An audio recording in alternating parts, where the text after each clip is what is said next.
Dominique Cabrera, dans votre nouveau film Grandir, est un film que tout le monde peut s'identifier. On peut tous se remémorer des scènes de famille. On a tous plus ou moins fait des images avec notre famille. Vous, là, vous avez fait ça pendant 10 ans.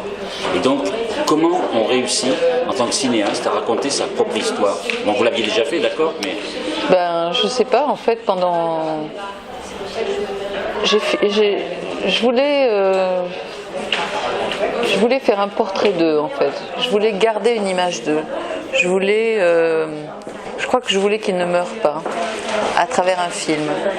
Et en même temps, je voulais comprendre qui était cette famille en utilisant ce que j'ai, moi, c'est-à-dire le cinéma. Et donc, j'ai commencé à les filmer comme ça, un peu comme n'importe qui fait un film, quoi, comme n'importe qui fait un film de famille. Et puis petit à petit, je me suis aperçue que c'était ce que je voulais absolument faire pendant toutes ces années, c'est-à-dire garder une image d'eux. Et c'est devenu le film que je faisais. Et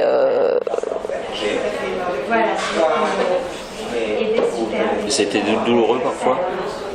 C'est plus douloureux à la fin au montage, parce que puisque c'est des images accumulées sur 10 ans. Je sais pas, c'est comme la vie en fait, c'est un mélange de difficultés, de plaisir, c'est difficile par moments. Par moments, c'est très heureux parce qu'on a capté quelque chose où il y a la grâce de cette famille. Non, je pense que ce qui est difficile, c'est de raconter une histoire avec quelque chose qui n'est pas une histoire. Puisque le mouvement de la vie, il n'est pas dramatique. Il y a des moments où quelque chose se passe, et puis d'autres moments où il ne se passe rien, et puis des moments où on comprend, puis des moments où on ne comprend rien, on est dans le brouillard, quoi. On est aussi dans la continuité des jours. Alors, ce qui est en tout cas une gageure, un défi, c'est de faire comme un poème avec le mouvement banal de la vie. Voilà. Donc là, on a beaucoup essayé de coudre ça, quoi, et j'espère qu'on y est arrivé. Parce qu'en même temps, c'est qu'on peut voir un film de cinéma qui est construit comme un film dramatique. Oui, vous le voyez comme ça. Moi, je l'ai vu comme ça. Il y a une vraie histoire, c'est-à-dire il y a l'histoire d'une famille, parce que plusieurs fois, il y a des petites allusions qui sont faites, on ne s'est pas encore disputé, ça revient plusieurs fois. Il y a le retour aux sources, et en même temps, il y a cette fin dramatique, puisque vous parlez aussi de la mort, et vous la filmez même, la mort de votre père. Donc on sent que c'est un sujet tout à fait cinématographique, mais qui nous touche encore plus, parce que c'est vrai, quoi. Oui, j'espère. C'est un film fait avec des miettes, hein. C'est un film fait avec les miettes des repas de famille, on pourrait dire. C'est-à-dire que j'allais avec ma caméra tous les 2-3 mois, quoi, quand j'allais voir mes parents, ou quand il y avait Noël, Pâques, et puis je filmais ce qui arrivait. Et en filmant ce qui arrivait, j'essayais de suivre des fils, en fait. J'essayais de suivre les fils de la culture de cette famille. J'essayais de filmer ce qui se transmettait entre les uns et les autres, entre le passé et le présent. J'essayais de filmer les enfants qui se transformaient, et puis les événements aussi, la naissance du bébé, la mort de mon père, malheureusement, ce qui fait le mouvement de la vie, quoi. C'est ça, grandir pour vous? Grandir,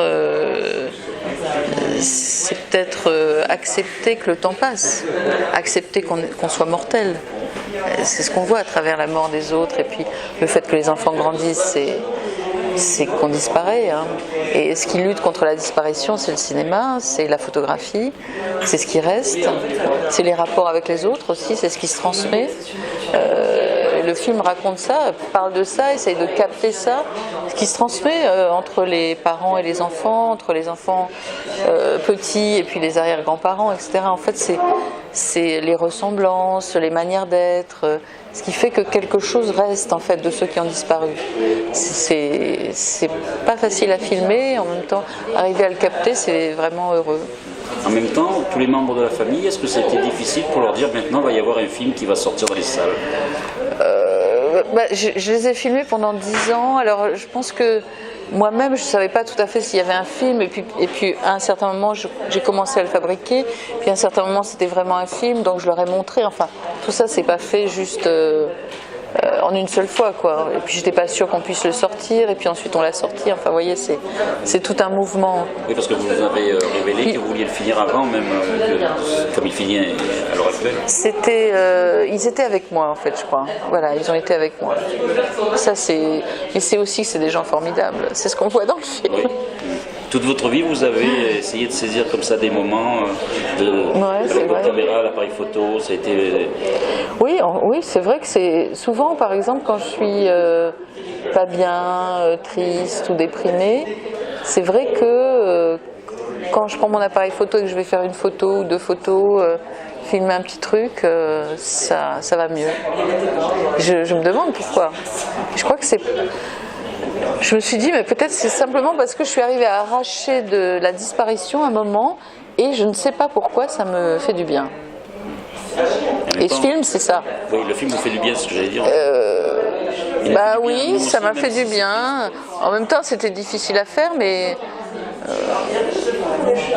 il y a eu des moments, oui, ça m'a fait du bien d'avoir arraché du néant quelque chose, quoi, de leur présence. Oui.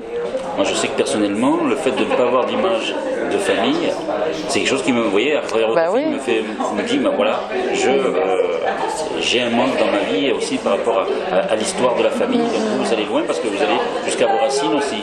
Vous allez jusqu'à cette histoire d'une famille qui est l'histoire quand même de beaucoup de gens. Oui, j'espère, oui.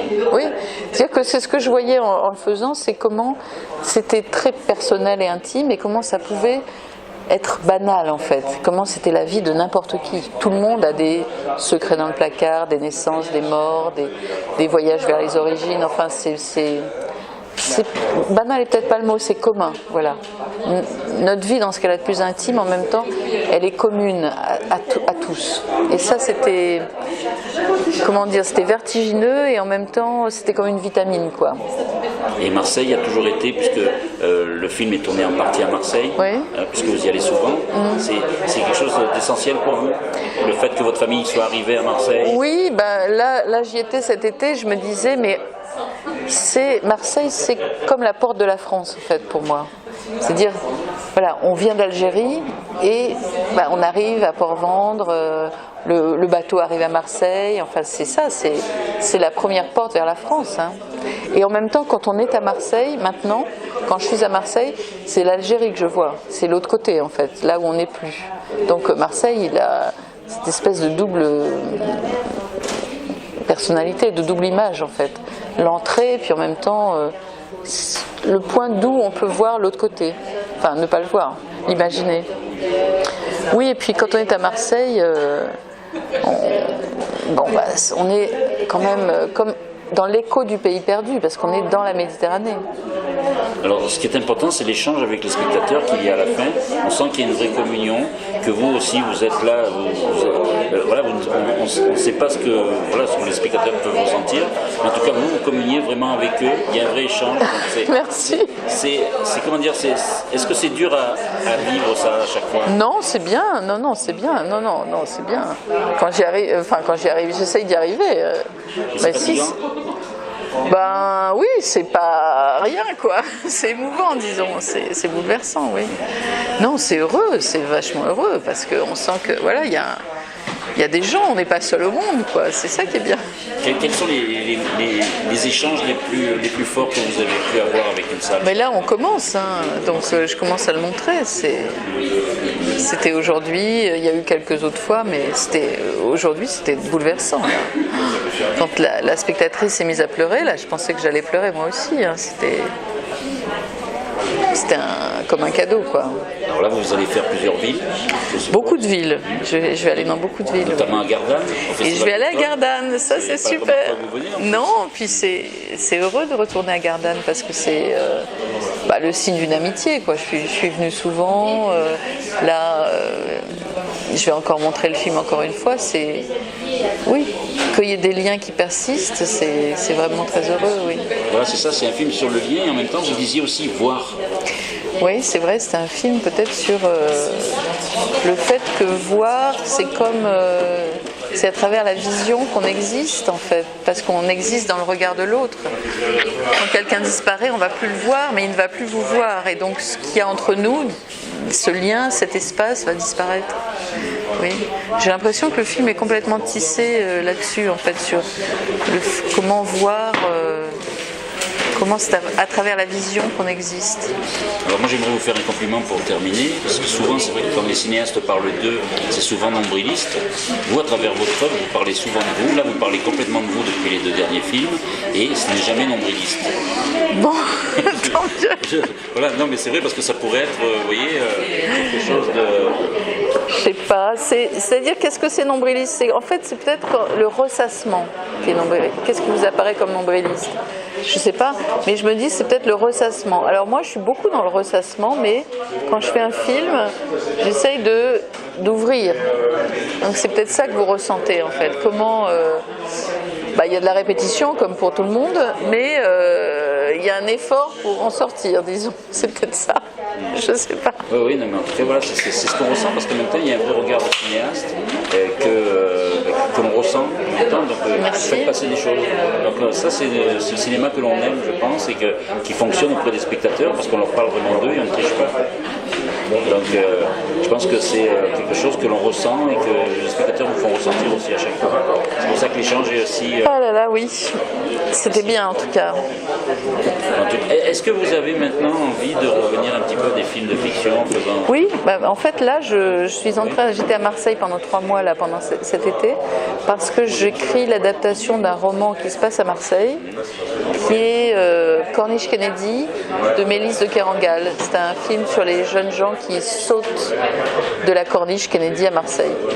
Donc c'est la jeunesse, le risque, l'amour, la beauté de ces jeunes gens qui sont là au bord de la mer. Donc vous viendrez le tourner entièrement à Marseille? Oui. Vous avez déjà une date de... Là je l'écris en fait. J'espère le tourner l'été prochain. Vous n'avez pas d'impératif de planning? Bah si, j'aimerais beaucoup le tourner l'été prochain. Si, j'adorerais le tourner l'été prochain. C'est ce que j'ai dans l'esprit. D'accord. Et il s'appellera comme le... Corniche Kennedy, oui. En tout cas, nous, ce qu'on souhaite, c'est déjà que ce film grandir et bien soit vu par le maximum de spectateurs. Merci. Comme un film de cinéma. Merci beaucoup. Et en même temps comme une histoire qui peut toucher tout le monde. Merci. Merci. Dominique Cabrera.